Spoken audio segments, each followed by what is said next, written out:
Hello বন্ধুরা, আজ আমরা গিয়েছিলাম আমতা খড়িয়প আশ্রমে, যেটাই এখন প্রেমবিহারী মন্দির নামে প্রতিষ্ঠিত। যেহেতু আমার মা ও বাবা এই আশ্রমের দীক্ষায় দীক্ষিত, তাই আমরা এখানে প্রায়ই আসি। আজ যেহেতু মা সারদা দেবীর জন্মতিথি ছিল, সেই উপলক্ষে মা সারদা দেবীর জন্মতিথি পালন করা হচ্ছিল আশ্রমে। বহু ভক্ত এখানে এসেছিলেন, আমরাও গিয়েছিলাম।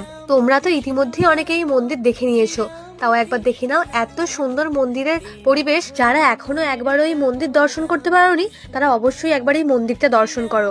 মন্দিরের ভেতরের পরিবেশ খুবই সুন্দর। আর যেহেতু এখান থেকে ভোগ প্রসাদ দেওয়া হয়েছিল, তাই আমরা সবাই মিলে প্রসাদ গ্রহণ করেছিলাম। বসে প্রসাদ গ্রহণ করার জন্য চেয়ারের ব্যবস্থাও করা হয়েছিল। আমরা প্রসাদ গ্রহণ করার পর কিছুক্ষণ মন্দির ঘুরেছিলাম।